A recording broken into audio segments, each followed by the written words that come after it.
नमस्कार, मैं अभिषेक उपाध्याय। आप देख रहे हैं टॉप सीक्रेट। आखिरकार योगी सरकार 69,000 शिक्षक भर्ती के ओबीसी अभ्यर्थियों के मामले में कर क्या रही है?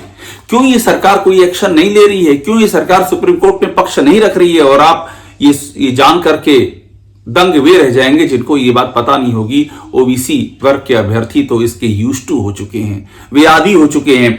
फिर सुनवाई टल गई सुप्रीम कोर्ट में। अगली सुनवाई की तारीख 4 फरवरी को है।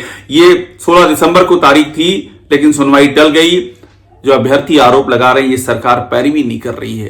5 साल से वो अपने हक की लड़ाई लड़ रहे हैं। सरकार को चाहिए था सुप्रीम कोर्ट में अपना वकील खड़ा कर दे। तमाम बड़े मामलों में सरकार अपना वकील भेज देती है, इसमें क्यों नहीं भेज रही है? क्यों नहीं सरकार सुप्रीम कोर्ट के आगे खड़े होकर के बताती है कि यह मामला आपके सामने आया है, हमारा ये पक्ष है और हम ऐसे चाहते हैं मामला हल हो जाए? सरकार क्यों नहीं कर रही ऐसा?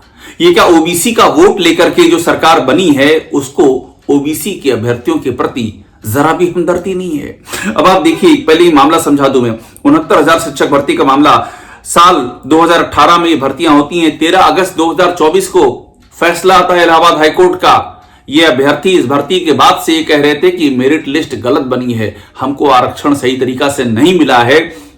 उसी बात पे इलाहाबाद हाईकोर्ट मोहर लगाता है और 13 अगस्त 2024 को कहता है कि मेरिट लिस्ट को 3 महीने में दोबारा बनाया जाए, आरक्षण के सही नियमों का पालन हो। सरकार हाथ पे हाथ धरी बैठी रहती है। मामला सुप्रीम कोर्ट चला जाता है। मामला इसलिए गंभीर है कि ओबीसी के अभ्यर्थियों का सीधा आरोप है कि उनको 18,598, फिर से दोहरा रहा हूं, 18,598 की जो उनकी वैकेंसी थी उसमें सिर्फ 2,637 सीटें जो उनके हिस्से आनी थी, सिर्फ 2,637 सीटें मिली, यानी कि 27% की जगह सिर्फ 3.8% आरक्षण मिला और एससी को 21% की जगह पर 16.6% आरक्षण मिला।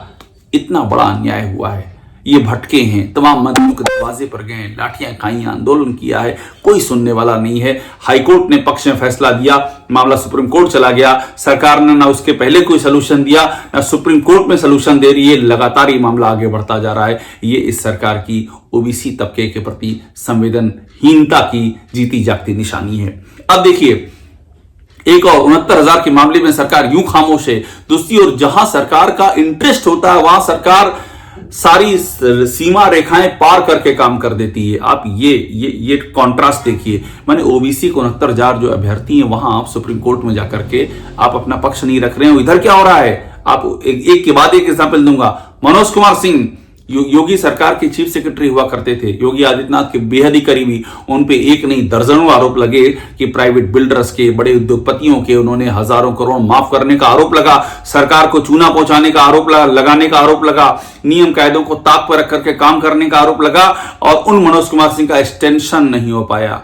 योगी आदित्यनाथ ने केंद्र से कहा कि एक्सटेंशन दे दीजिए, केंद्र ने मना कर दिया, रिटायर हो गए और उसके बाद भी उन मनोज कुमार सिंह को यही सरकार स्टेट ट्रांसफॉर्मेशन कमीशन का चेयरमैन बना करके ले आई। यानी कि जो आपको करना था आपने कर लिया। आपको मनोज कुमार सिंह को चीफ सेक्रेटरी आप एक्सटेंशन नहीं दिलवा पाए क्योंकि आपके हाथ में नहीं था और उसकी वजह गंभीर आरोप भी उनके ऊपर कई सारे थे। इसके बाद भी आपने उनको बना दिया स्टेट ट्रांसफॉर्मेशन कमीशन का चेयरमैन, ये दिखाने के लिए कि हम जो चाहेंगे वो हम कर लेंगे। और ये तब आपने किया जब कुछ दिनों पहले ही एक और मामला सामने आ गया था। रिकवरी नोटिस जारी हो गई थी मनोज कुमार सिंह के मामले में। रिकवरी नोटिस का मतलब होता है कि आपने सरकार का जो पैसा था कहीं का कहीं इस्तेमाल कर लिया। इसके बाद भी उनको ये बेनिफिट मिल गया। यानी कि सरकार जहां जो चाहती वहां वो कर लेती है और जहां नहीं चाहती वहां नहीं करती, कोई कितना भी शोर मचाता रहे। एक और एग्जाम्पल, मृत्युंजय कुमार सिंह, हमने टॉप सीक्रेट पे स्टोरी की थी। हमने मनोज कुमार सिंह की कई सारी स्टोरियां की, हमने ही दिखाया था किस तरह से उन्होंने तमाम सारे बिल्डरों के जो बकाया धनराशि उसको माफ कर दिया था। मृत्युंजय कुमार सिंह योगी आदित्यनाथ के मीडिया एडवाइजर हुआ करते थे। हमने स्टोरी की कि वो मीडिया एडवाइजर होते हुए कंपनी में आ जाते हैं और उनकी कंपनी राशिद नसीम नाम का अंतरराष्ट्रीय भगोड़ा उसके साथ में लेन देन करती है और उसके बाद उससे लोन लेती है। जब हमने स्टोरी की, मृत्युंजय कुमार सिंह को हटाने पर योगी आदित्यनाथ को मजबूर होना पड़ा चूंकि दिल्ली ने कॉग्निजेंस लिया। लेकिन इसके बाद भी वही मृत्युंजय कुमार सिंह जो एक अंतरराष्ट्रीय भगोड़े के साथ लेन देन के मामले में हटाए गए, वो लोक भवन में बैठते रहे। उनका ऑफिस लोक भवन में चलता रहा, वहां लोक भवन में नेम प्लेट लगी रही। इसके बाद भी मृत्युंजय सिंह का वो ऑफिस खाली नहीं करवाया गया। यानी कि सरकार ने साबित कर दिया कि हम चाहते हैं कि ये व्यक्ति हमारे साथ में हमारे सेटअप में बना रहे, भले ही हमको मीडिया एडवाइजर से पद से हटाना पड़ गया तो क्या हुआ, तो सरकार ने सेटअप पे बनाए रखा, सरकार ने सरकारी फ्लैट दिए रखा, तमाम सारी सुविधाएं दिए रखी, चूंकि सरकार ये चाहती थी। तो हटाने के बाद भी परोक्ष रूप से उनको वहां पर इंस्टेट रखा। और हमारी जानकारी ये भी है कि सैलरी का भी इंतजाम सरकार ने कर रखा है किसी और जरिए से। वो भी मैं तो कहता हूं इसकी जांच हो जाए, इन्वेस्टिगेशन हो जाए, सारी पर्दे खुल जाएंगी। इस मामले में सरकार को जांच ऑर्डर कर देनी चाहिए। अब देखिए, कोडीन कफ सिरप का मामला, इतनी हल्ला मचा कि बुलडोजर चलाओ इनके आरोपियों पर, देश भर में नेटवर्क, देश के बाहर नेटवर्क, अरबों की कमाई, तमाम सारी बातें, इन सब की आरोपियों की प्रॉपर्टी की डिटेल आ गई, क्या आलीशान महल, क्या तालिकाएं। लेकिन सरकार ने बुलडोजर नहीं चलाया तो नहीं चलाया, लोग कहते रह गए कि जो नहीं करना था वो नहीं किया। अब देखिए, एक है शिक्षा सेवा चयन बोर्ड, यहां के चेयरमैन की शर्तें बदल दी गई। सरकार जो चाहती कर लेती है। शिक्षा सेवा चयन बोर्ड में अभी कीर्ति पांडे यहां अध्यक्ष हुआ करती थी, अचानक ही उनका इस्तीफा हो गया। उसके बाद इसकी शर्तें बदल दी गई और यह हो गया कि आईपीएस भी इसमें अपना आवेदन कर सकता है। अभी कौन सा आईपीएस है जिसपे सरकार मेहरबान है? सवाल यह उठा कि क्यों शिक्षा सेवा चयन आयोग की शर्तों को बदलने की जरूरत पड़ी, और सवाल यह भी उठा कि आपको शर्तें बदलनी थी, आपने शर्तें बदल दी। जिसको आपको लाना था आप लेकर के आ जाएंगे। तो 69,000 के मामले में ये इच्छा शक्ति कहां चली गई? जो आपको करना होता है आप कर लेते हैं और जो नहीं करना होता है वो नहीं करते हैं। क्या आप बार बार इसी बात को साबित करते जा रहे हैं? ऐसे ही अयोध्या में जमीन अधिग्रहण का मामला आया। अयोध्या में आवास विकास परिषद ने जमीनें ले ली वहां के स्थानीय निवासियों की, और उन जमीनों को होटलों, बिल्डरों, कहां वो जमीनें आगे ट्रेवल कर गई। ये नियम जो भू अधिग्रहण का नियम है, जिसमें कि ये कहा जाता है कि आपको स्वीकृत लेनी पड़ेगी, आपको एक सर्वे करना पड़ेगा, जिसमें कहा जाता है कि आपको पर्पस क्लियर करना पड़ेगा। इन सब बातों की धज्जिया उड़ाते हुए काम कर दिया गया।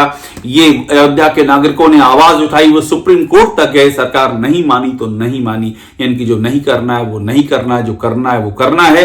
हम अपनी मर्जी से सरकार चलाएंगे, नियम कायदों के मुताबिक नहीं चलाएंगे। यहां भी स्टैब्लिश हुआ। कानपुर में आपने एक और मामला देखा होगा, कानपुर के सीएमओ का मामला। कानपुर के सीएमओ, दलित समुदाय के सीएमओ, उनकी लड़ाई हो जाती है डीएम से लड़ाई। और उस बीच में योगी सरकार जिस तरह से एक्शन लेती है, दलित सीएमओ के खिलाफ एक्शन लेती है, डीएम के सपोर्ट में एक्शन लेती है, मामला हाईकोर्ट तक जाता है।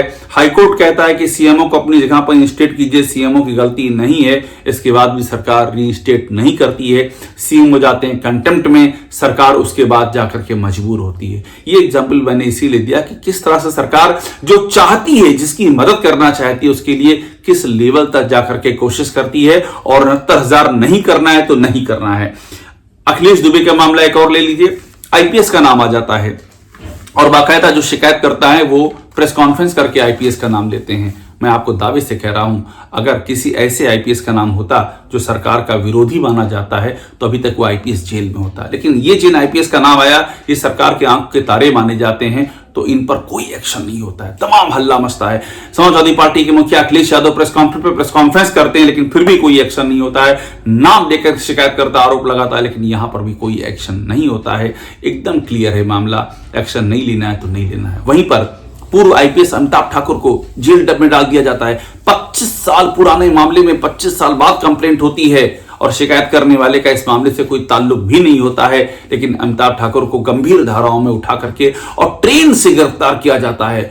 रात में स्टेशन के पास ट्रेन रुकने पर एसटीएफ और पुलिस अंदर जाती है, उनको उठा के ले आती है। मान लो कोई वो घोषित अपराधी हो, कहीं फरार हो रहे हो, और उनको उठा करके जेल में डाल दिया जाता है। यानी कि जिसको जेल में डालना है डालना, जिस पर अभयदान है अभयदान है, और 69,000 पर एक्शन नहीं लेना है तो नहीं लेना है।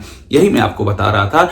इससे आप समझ जाइए कि 69,000 शिक्षक भर्ती के ओबीसी अभ्यर्थियों को न्याय क्यों नहीं मिल पा रहा है, क्योंकि वो सरकार की प्रायोरिटी में नहीं है। वरना जहां प्रायोरिटी में चीजें हैं वहां तो आउट ऑफ वे जाकर के भी चीजें कर ली जा रही हैं। लेकिन जो चीज नियम कानून के दायरे में है, जो इन ओबीसी अभ्यर्थियों का हक है, वो उनको नहीं दिया जा रहा है। ये है योगी आदित्यनाथ की सरकार का चेहरा और ये है इनके कामकाज का असली रवैया। टॉप सीक्रेट को देखते रहिए, लाइक कीजिए, इसे सब्सक्राइब जरूर कीजिएगा।